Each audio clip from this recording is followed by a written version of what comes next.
My name is Fátima. Some of you already know me because of the videos that I have put on previously.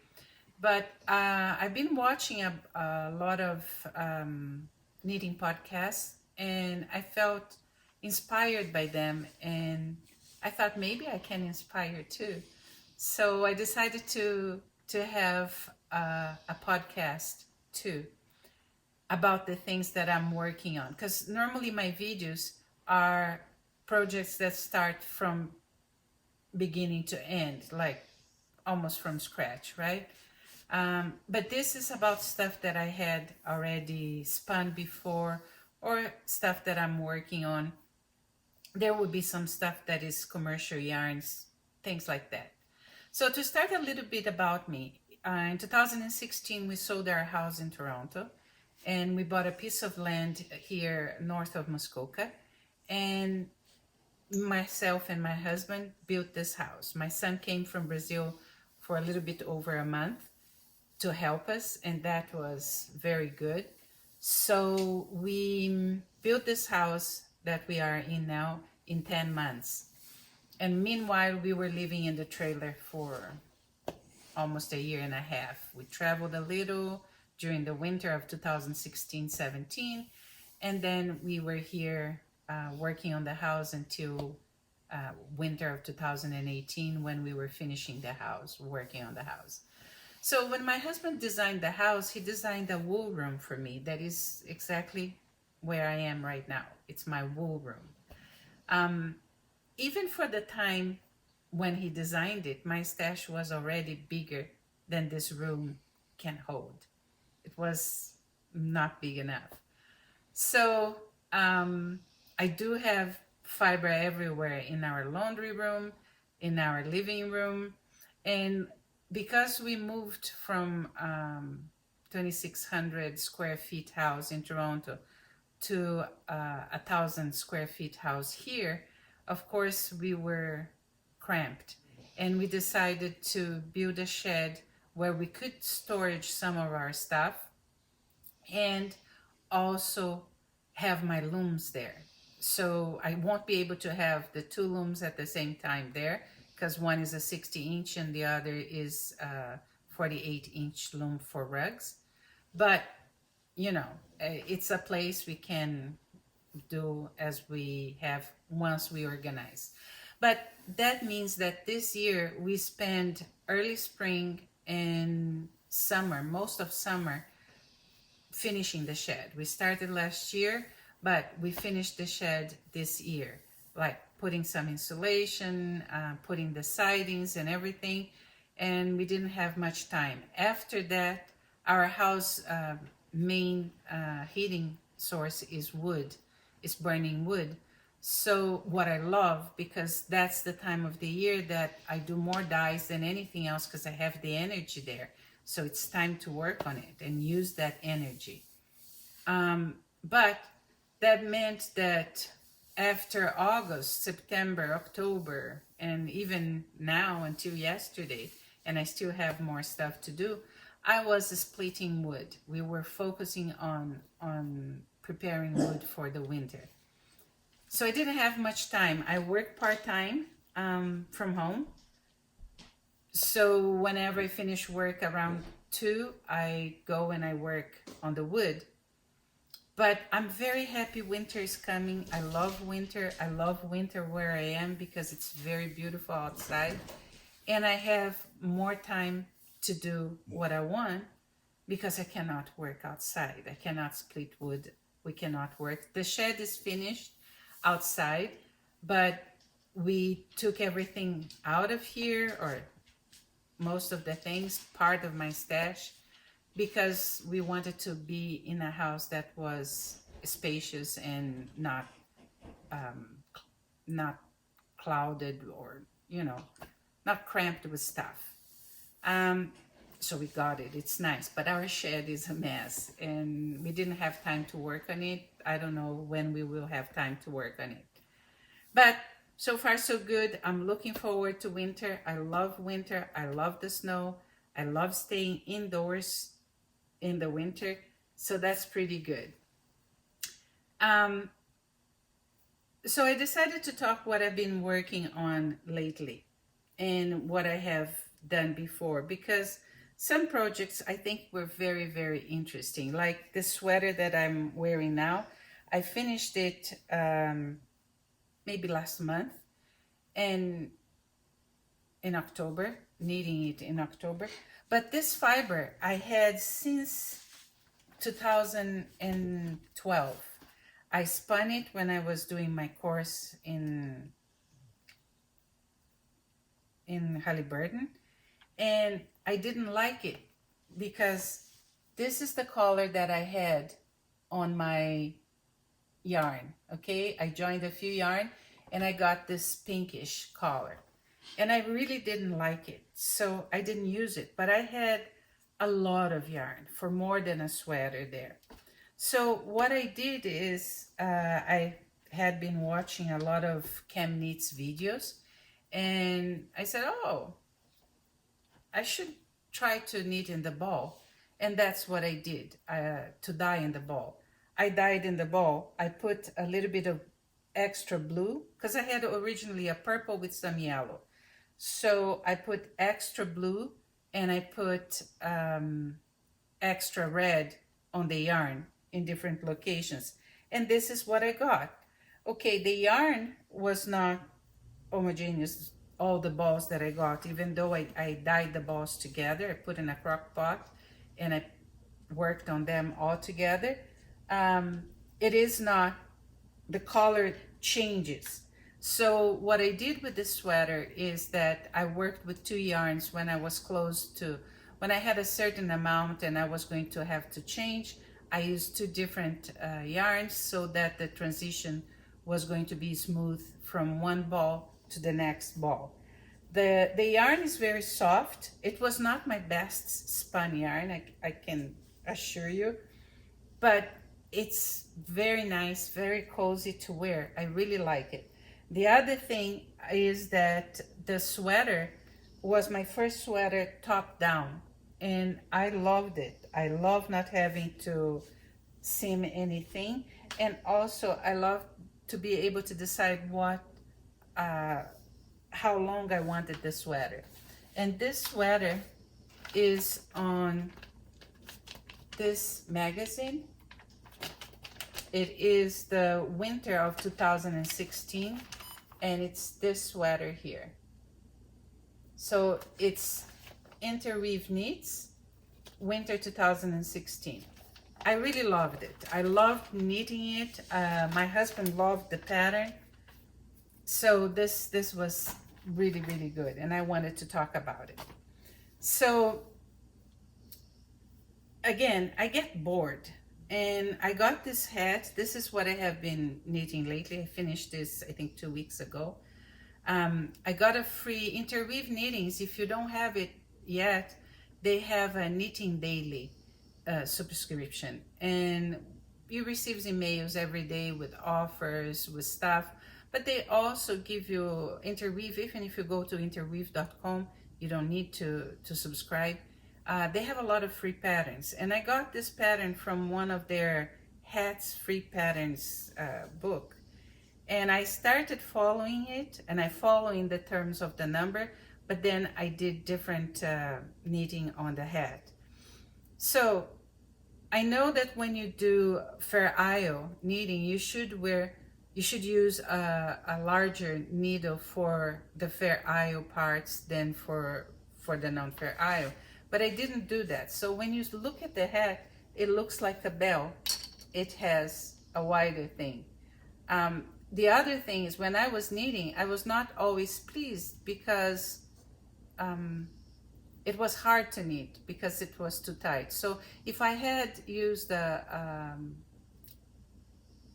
bigger needle, I think it would have been better. But the moment you put the hat on, it stays perfect here, and it's very warm because it has double the wool in it.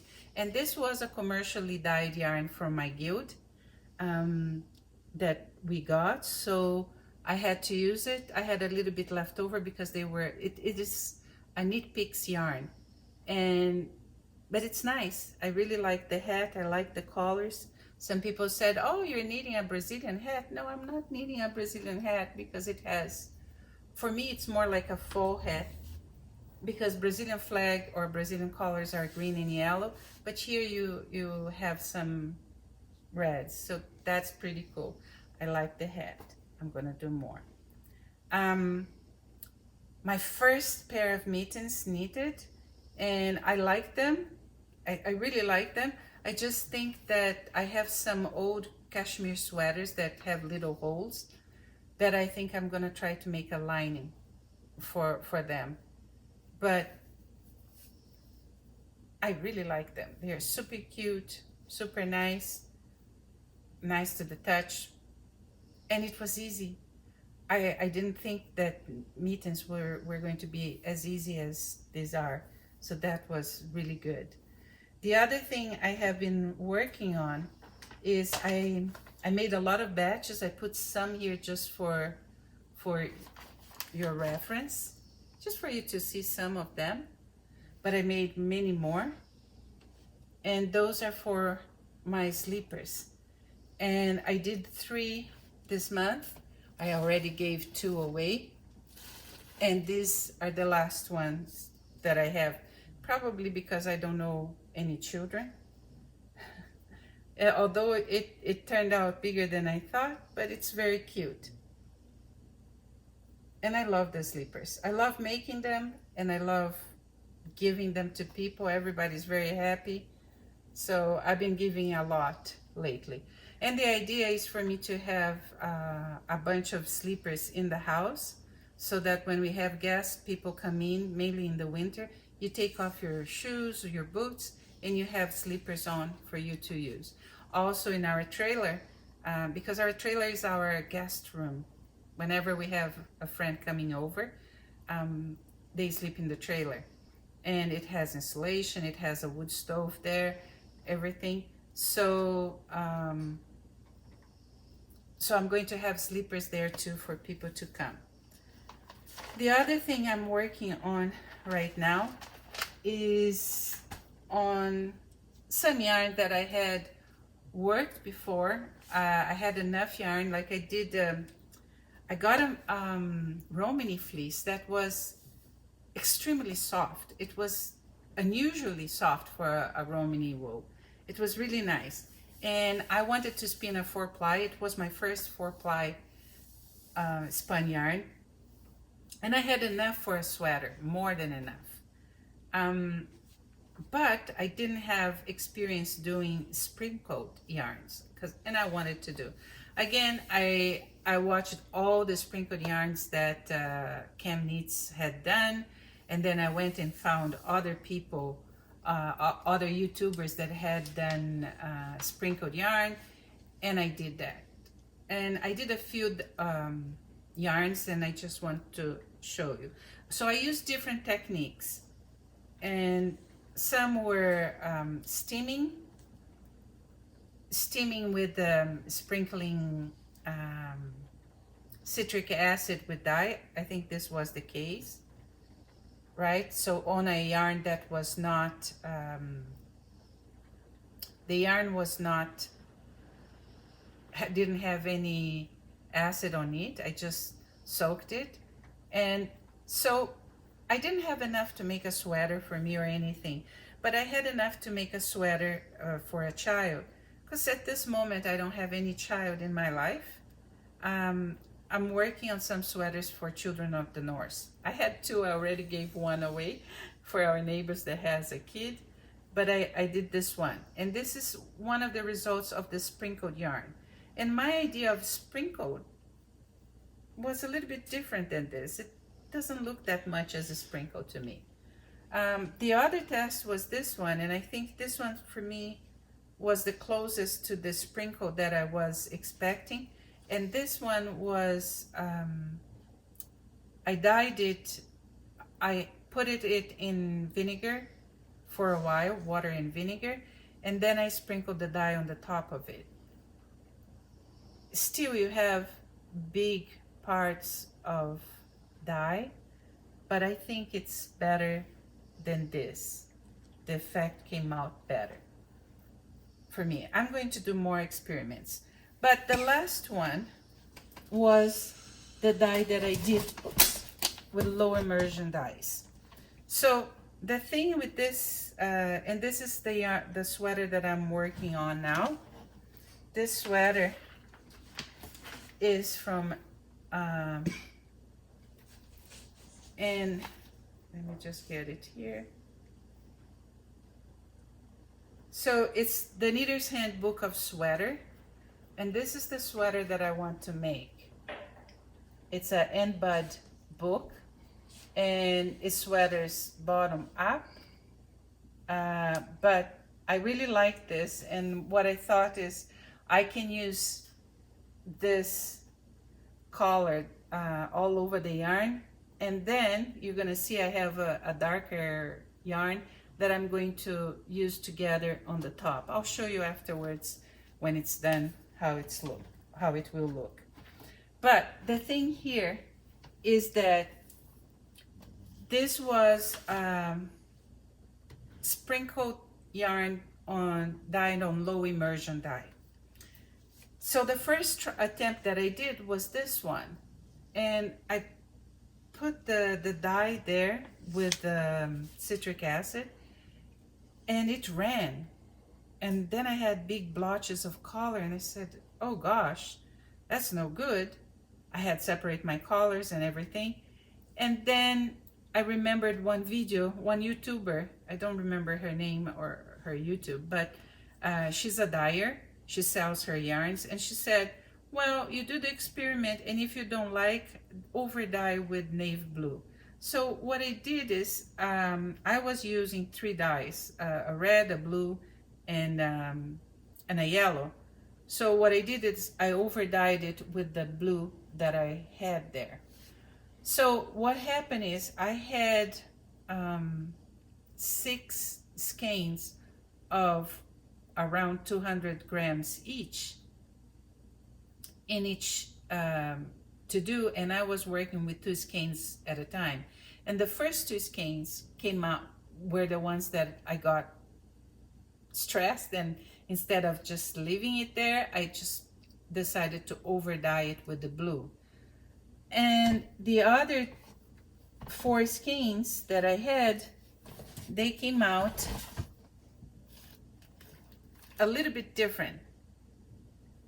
Maybe you can see how different they are. So again, what I'm doing is I'm using 1 thread of each skein. So this was one batch, and this was another batch. And this was using the same techniques that they call sprinkled yarn, but with low immersion. And this is the result so far. I normally am not a flashy person. I like more grays and blacks and colors that are not to wear, colors that are more discreet or toned down. But I have to admit that when I needed a little bit a sample of it, I really love the colors, because I love colors, and that's why I am a dyer, because I love colors. So this one turned out really nice, and I'm using the blue as accent. So I'm going to use the blue on the sides here, the bottom, and then on the top I'm going to use blue and yellow. I just wish I had done it a top-down sweater, but I wanted to start it, and I was in the car, and I didn't have extra wool to do a temporary cast on. So I decided to go ahead and start and do a bottom up. But I'm very glad. Of course, I'm changing the sizes because of the sleeves. This I used the pattern as it was, and I'm changing a little bit the size of the sleeve because they're too big. So I put on myself and I check, and I'll see how it goes. So I started the sleeves so that I can join them, and then I'll see how much yellow I have left over to do. Then, let me just get this, that felt. This is a yarn that it is 75% BFL, blue face laster, and 25% silk. And it's amazingly soft. BFL is a long wool, but it's amazingly soft. And because of the silk, it has a lot of shine, and I have more. And BFL naturally has more shine than other breeds. So this is very soft and nice. And I have wanted to do this sweater for the longest time. I think this is really, really beautiful. I love it, the simplicity, but the charm of it. And this is called Saint Helier Pullover, and it is on Interweave Knits fall of 2015. This magazine has beautiful sweaters. So here's a close-up on the top. It's really, really beautiful. I love it. My daughter doesn't like it. So why didn't I start this sweater before? I've been procrastinating on this sweater for a while, and the reason being is that when you knit with hand spun, you're gonna need more yarn than you normally need when you knit with a commercial yarn. A commercial yarn is going to be lighter. So if you think of yardage, you're gonna need more yardage.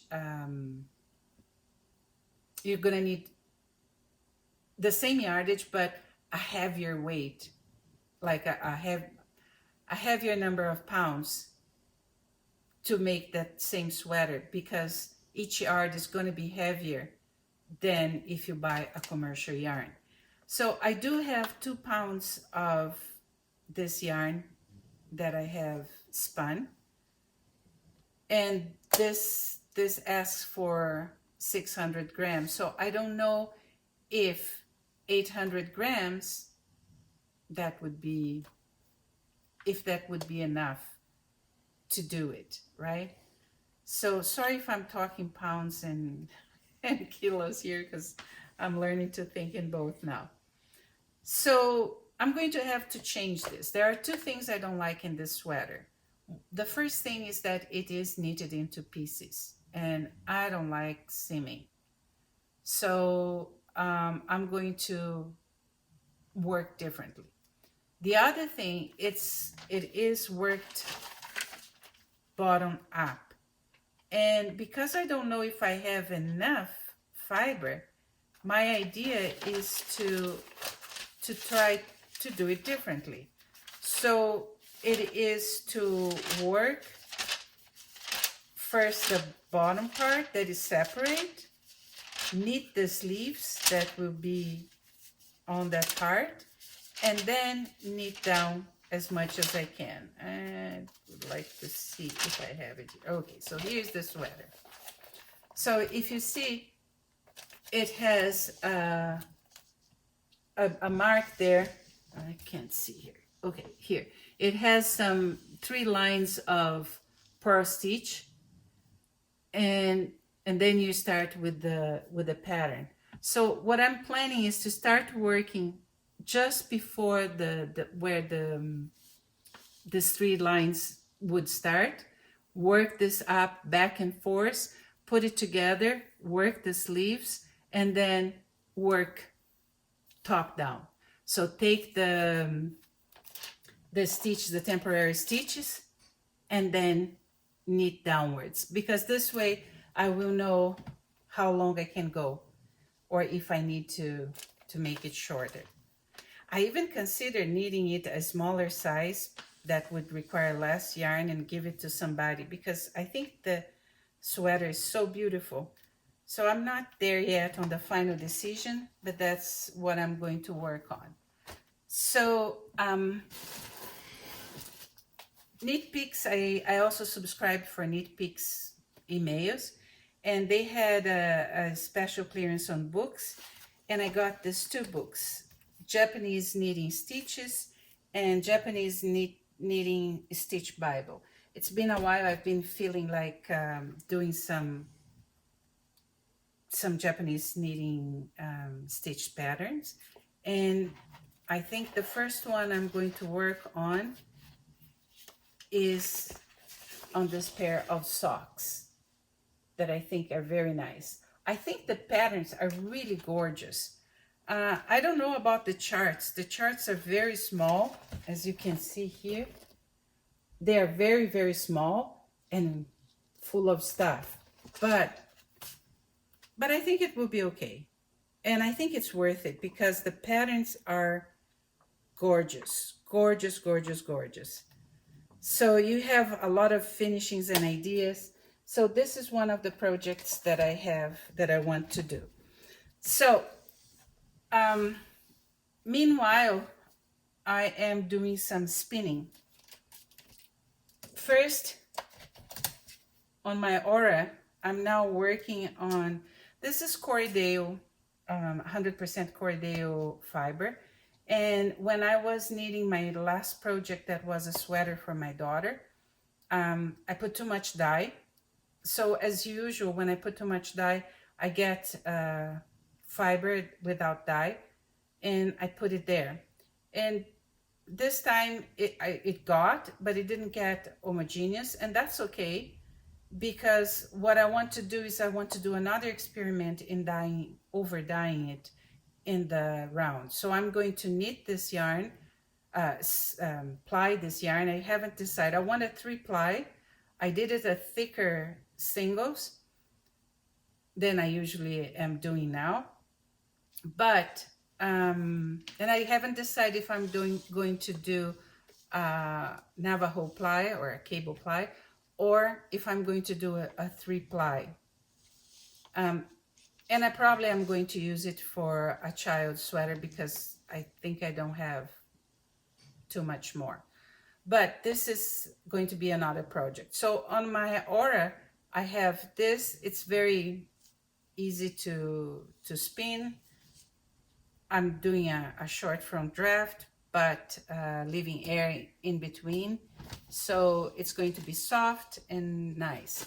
The other thing, a while ago, over a year, I bought this. I had spun this one that is a top, and this was 75-25.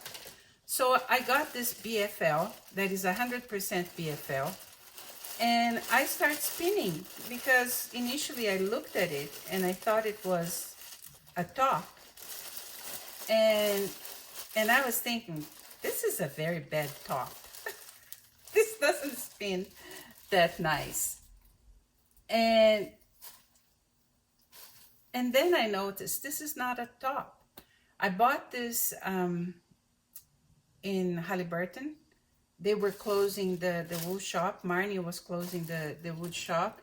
And so she had a clearance, and I went there to buy.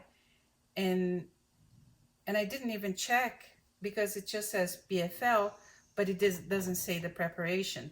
Nowadays, normally you get preparations that are mostly wool tops. So I wasn't expecting a carded one. And when I was spinning, I was really thinking, this is very bad made. It is not. It is not. And it was bad because I was trying to spin as you spin with a top when it's a carded one. So I even changed the spinning wheel and I started working on my aura, and it's spinning much better. So the way you know if you have a top or a carded wood, and this is still pretty good, is that normally the top is going to be very straight here, and the wool, when I'm just looking if I have another one, when you are working with a carded preparation, when you take some, you see it's not straight, it is a little bit curved, because this is a characteristic of the carded batch that they do and put on a woven, right? So, but this is for, I'm spinning, I think I have 7 half a pound bags. So 1, 2, 3 pounds and a half. That should be 2.2 is 1 kilo. So I have more than a kilo here of fiber. So initially I was thinking of doing fair isle because I want to do another stick, but I'm not sure now. But this is my spinning project. So right now I have 2 spinning projects. That is this and that I need to finish. I'm almost done with this yarn. And then I have another spinning project on the way that is to finish some leftover fiber that I want to do a fair isle. But I need more yarn in merino. So that's the next one. And that's pretty much where I am now in terms of projects. What I think is that by doing this, it will motivate me to finish my projects, because I have a few projects that are there for a few years, at least 2. So, and like this yarn, I've been thinking of making them for 2 years at least, or even longer, because I really like the sweater. But because I'm talking to you, hoping to motivate you in more aspects than one, I am motivated to finish so that you can see the finished project. I hope you like it. I hope you come back and watch my other videos. So be safe, have fun, and enjoy the winter. Winter is coming, and we know nothing, but life is great. Have a good day. Bye.